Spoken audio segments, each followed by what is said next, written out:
video is a quick look at some of the light sources we use when we're camping. We use a lot of different torches, and we have a few different camping lights as well.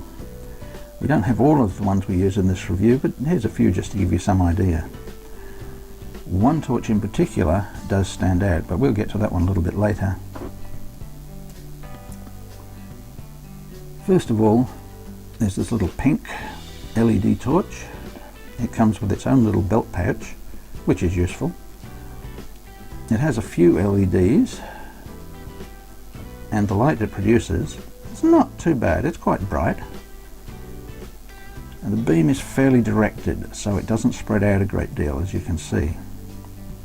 It doesn't have a lot of power, so the reach is not that far. Next is a similar torch. This one has a lot more LEDs in it. Very similar design, a little fatter.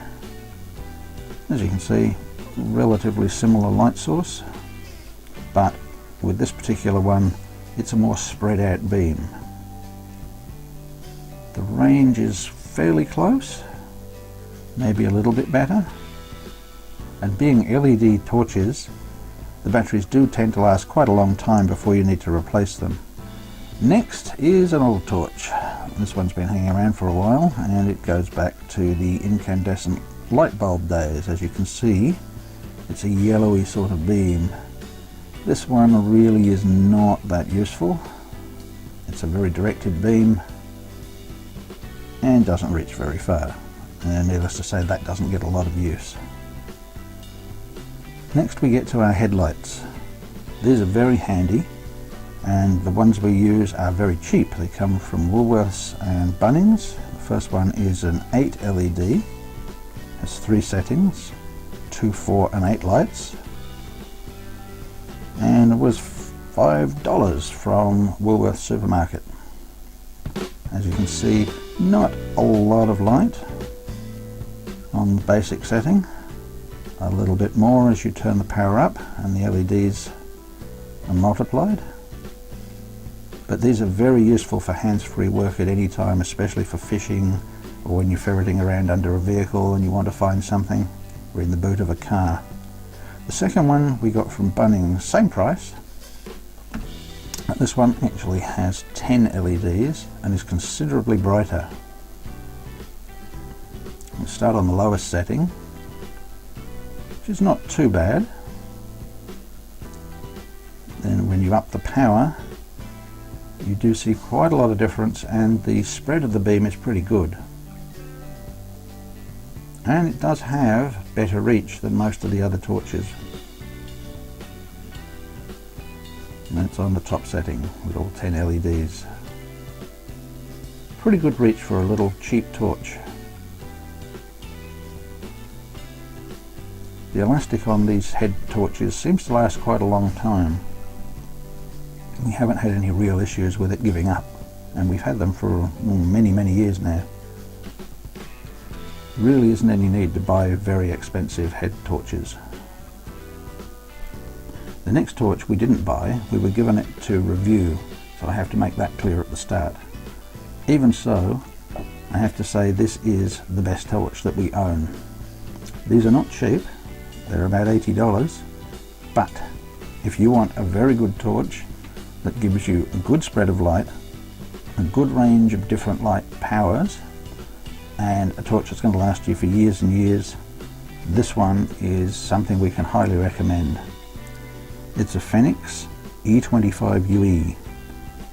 Very nicely machined cover, all metal. A single bulb, an LED bulb, up to 1000 lumens if you're into the technical details of torches, with 5 different levels of light, although the top level you do need a specific battery for. Very good beam spread, very good range.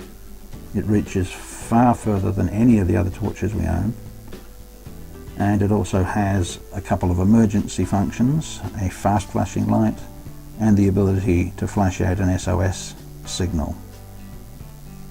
It takes 2 AA batteries, and the length of time the batteries will last will depend on the light settings you use. The documentation that comes with it says that it will operate for up to 95 hours continuously, but obviously that's going to be on the lowest setting. It has a single LED light, and when you compare that to the multiple LED lights in the torches that we showed just now, this is very, very powerful. Now we get to some of the different lights that we use. These are used generally for inside either the vehicle or a tent. First one is a little ever-ready Nightlight. Not something I can really highly recommend because it's an old incandescent light and it tends to chew the batteries up pretty quickly. It does take 4 AA batteries and they don't really last a lot more than a few hours at most. Nice little light if you want soft lighting in the tent and you just want to hop up, tap the light, find what you're looking for, and then just tap the light to turn it off. Next we get to the camp lanterns. At the moment we've got 2 of these. The first one is a Coleman. This was a fairly expensive light, around $60. 3 different ways to charge it.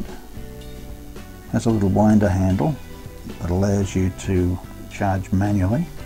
Will also charge from 12 volt and also from 240 volt. It has an adjustable light so that you can ramp up the level of power.